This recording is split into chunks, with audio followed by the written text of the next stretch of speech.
अशांत इलाकों का दौरा कर रहा हूं। मणिपुर की हाल की स्थिति की जानकारी देने हेतु इस प्रेस वार्ता का आयोजन किया गया है। 29 अप्रैल को मणिपुर हाईकोर्ट ने, मैं कोई झिझक के बगैर कह सकता हूं, एक जल्दबाज फैसले के कारण यहां पर जातीय हिंसा और दो ग्रुपों के बीच में हिंसा की शुरुआत हुई। विगत 6 वर्षों से, जब से मणिपुर में भारतीय जनता पार्टी की सरकार आई, मणिपुर बंद, ब्लॉकेड, कर्फ्यू और हिंसा से मुक्त हो गया है। नरेंद्र मोदी जी के नेतृत्व में भारतीय जनता पार्टी की मणिपुर सरकार, हमारे मुख्यमंत्री जी के नेतृत्व में इस डबल इंजन की सरकार ने विकास के सारे पैरामीटर्स में अभूतपूर्व सिद्धियां हासिल की। ये 6 साल मणिपुर के इतिहास में विकास और शांति के 6 साल के रूप में जाने जाते हैं। चाहे सेंट्रल इंस्टीट्यूशन लाना हो, चाहे इंफ्रास्ट्रक्चर को मजबूत बनाना हो, बढ़ावा करना हो, इंडस्ट्रियल इन्वेस्टमेंट लाना हो, एजुकेशनल इंस्टीट्यूशन को सुचारू रूप से चलाकर मणिपुर को नॉर्थ ईस्ट के एजुकेशन और स्पोर्ट्स में हब बनाने की बात हो, हर क्षेत्र में शांति के कारण मणिपुर विकास के रास्ते पर चल पड़ा है। विगत लगभग 1 महीने से मणिपुर में हिंसक घटनाएं हुई हैं। सबसे पहले तो मैं जिन दुर्भाग्यपूर्ण नागरिकों की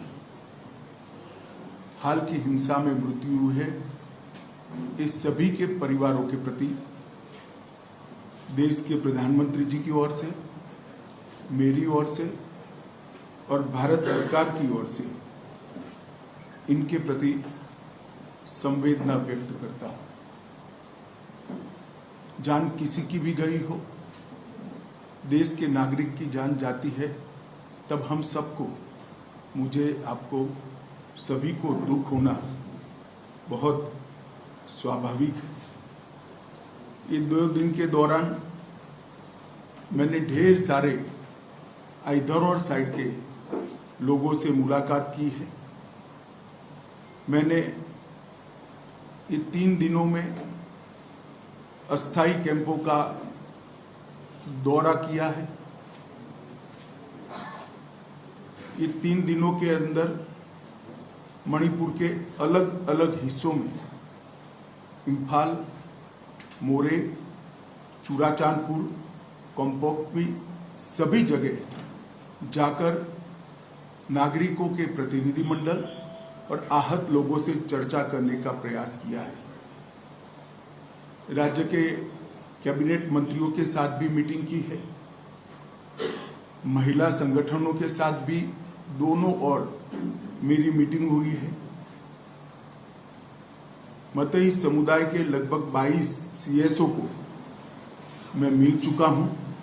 इसी प्रकार से कुकी समुदाय के भी 25 से ज्यादा सीएसओ के साथ मेरी मीटिंग हुई है। बुद्धिजीवी संगठन, प्रोफेसर, रिटायर्ड अफसर, समाज के सभी वर्गों के साथ शांति लाने के उपायों के लिए और शांति की चर्चा के लिए मेरी बातचीत हुई है।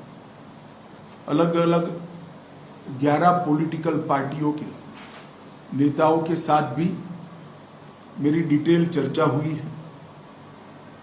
ओलंपियंस और राष्ट्रीय खेलों में खेले हुए खिलाड़ियों से भी मेरी चर्चा हुई है और सभी पार्टी के चुने हुए प्रतिनिधियों से भी मेरी चर्चा हुई है। 2 राहत कैंपों में मैं गया। दोनों राहत कैंप में स्थिति का जायजा भी लिया है और अलग अलग स्तर के भारत सरकार और मणिपुर सरकार के अधिकारियों की, सिविल अधिकारियों की और सुरक्षा बलों की मीटिंग भी मैंने की है। हमने ढेर सारे फैसले भी किए हैं जो आज मैं बताना चाहूँगा। भारत सरकार विगत 1 महीने से चलती हुई हिंसा होने के कारण और हिंसा में किसकी जिम्मेदारी है, इस सभी की जांच के लिए हाई कोर्ट के चीफ जस्टिस स्तर के रिटायर्ड न्यायाधीश का न्यायिक आयोग गठित कर जांच करेगा और ये जांच भारत सरकार की ओर से कराई जाएगी। भारत सरकार मणिपुर के गवर्नर साहिबा की अध्यक्षता में एक शांति समिति का गठन करेगी जिसमें सभी का समावेश होगा।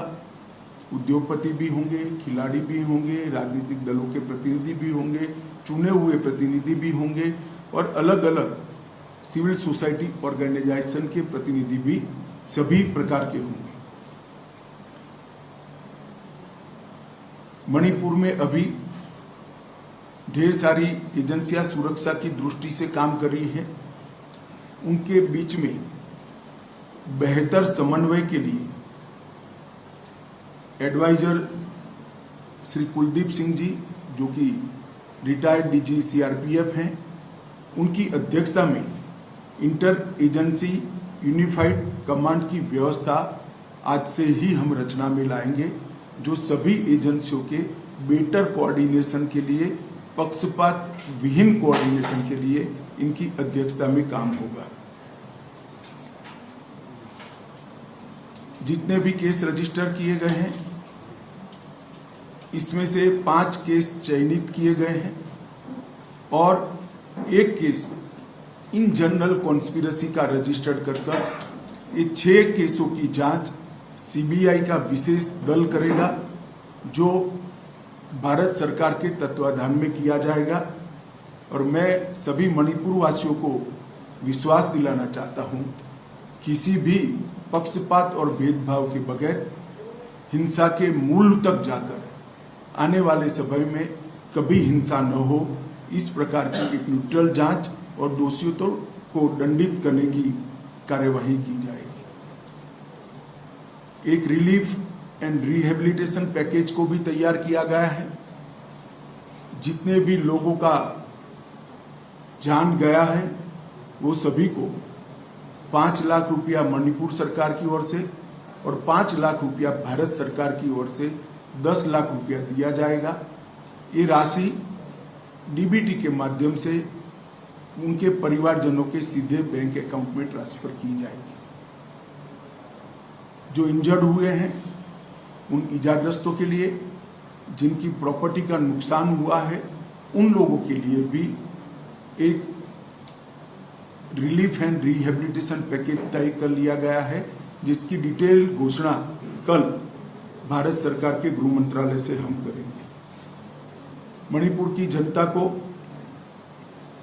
चीज वस्तुओं की कमी न हो, इसके लिए 30,000 मैट्रिक टन नियत कोटा से एक्स्ट्रा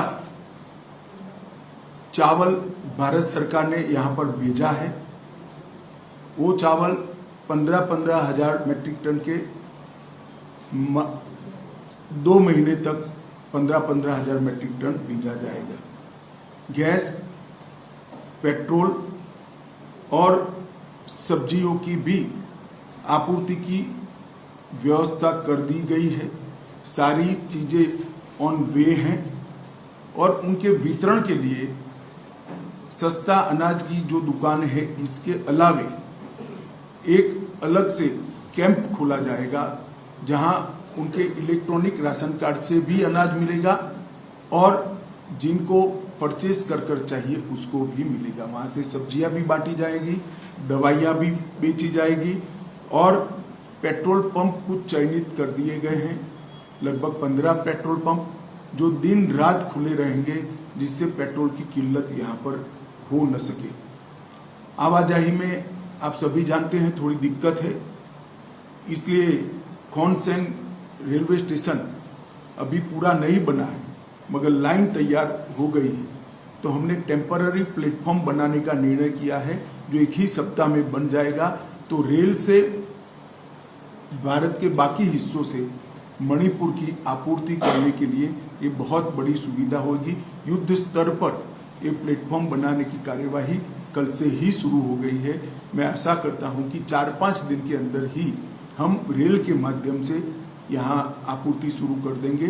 तो रेल जब आना शुरू होगी तो चीज़ों की कमी में बहुत सुधार हो जाएगा। दोनों ओर लोग शिफ्ट हो गए, इसके कारण मेडिकल डॉक्टर की भी असुविधा विशेषकर कुकी भाइयों के क्षेत्र में हुई है। भारत सरकार ने 8 टीमें, जिसमें 20 डबल ग्रेजुएट डॉक्टर होंगे, वो डॉक्टरों के साथ उनकी टीमें भी होंगी। वो टीमें वहाँ से रवाना हो चुकी है। 3 टीम पहुँच चुकी है और 5 टीम आज शाम तक यहाँ रिपोर्ट कर देगी, जो मोरे, चूड़ाचांदपुर और कोंपकोंकी के एरिया में क्षेत्रों में मेडिकल सुविधाओं का काम करेगी। और बाद में इम्फाल में भी अगर ये क्राइसिस होती है तो असम सरकार के डॉक्टर लाने की भी हमने व्यवस्था की है।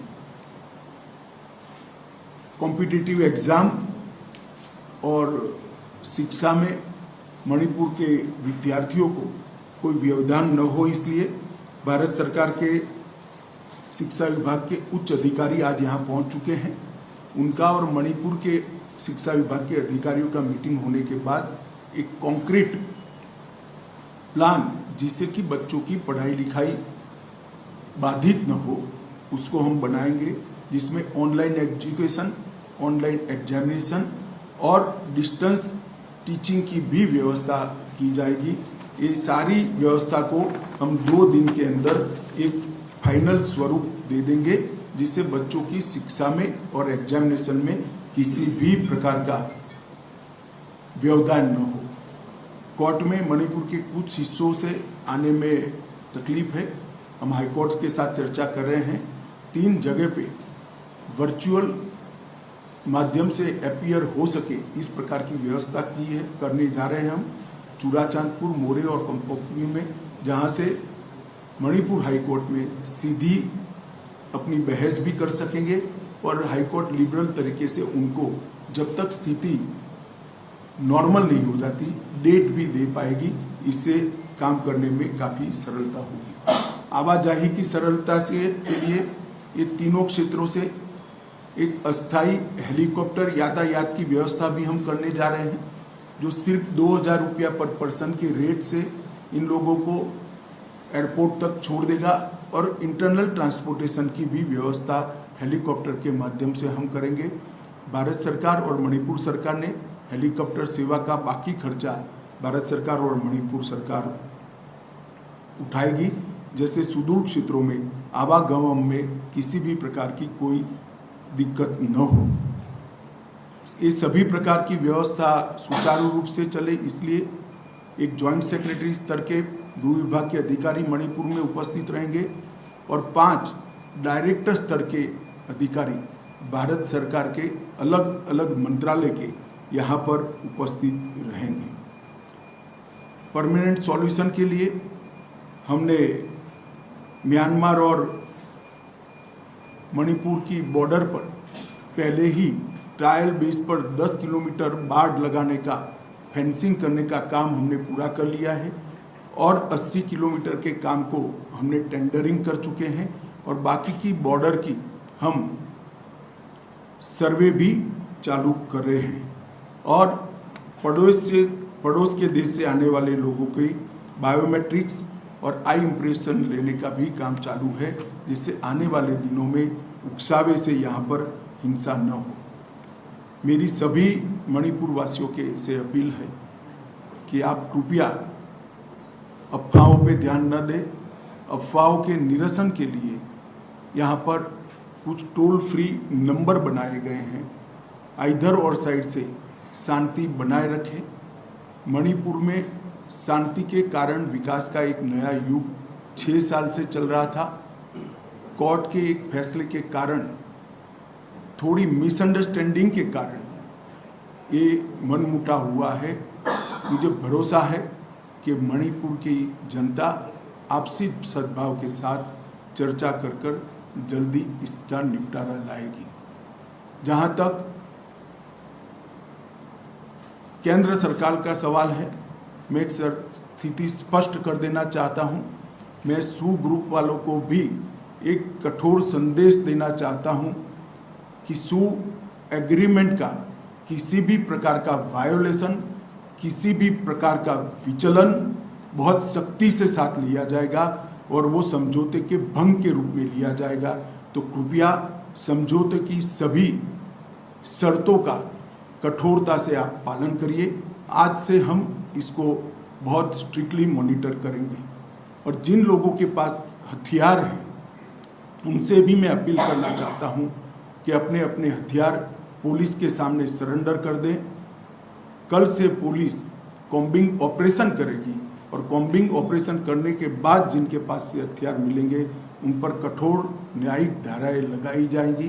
तो मेरा सभी से अपील है कि जिनके पास हथियार हैं वो सभी लोग पुलिस के सामने अपने हथियारों को सरेंडर कर दें। मैं सभी सिविल सोसाइटी ऑर्गेनाइजेशन से भी निवेदन करना चाहता हूं कि अफवाहों पर ध्यान न दें। समय शांति बनाने का है, समाज के अंदर सद्भावना बढ़ाने का है और जिस काम के लिए आप लोगों ने ऑर्गेनाइजेशन बनाया है, मैं मानता हूं वो काम यही है। तो आप लोग कृपया दोनों साइड से शांति बनाने का, चर्चा का और सद्भाव बढ़ाने का माहौल बनाए, ऐसी मेरी आप सबसे विनती है। धन्यवाद। एक आराम से करिए, बैठ कर करिए। I represent Northeast Video TV, which is based in Impon. Now my question is, apart from the cooking militants under the suspension of operation,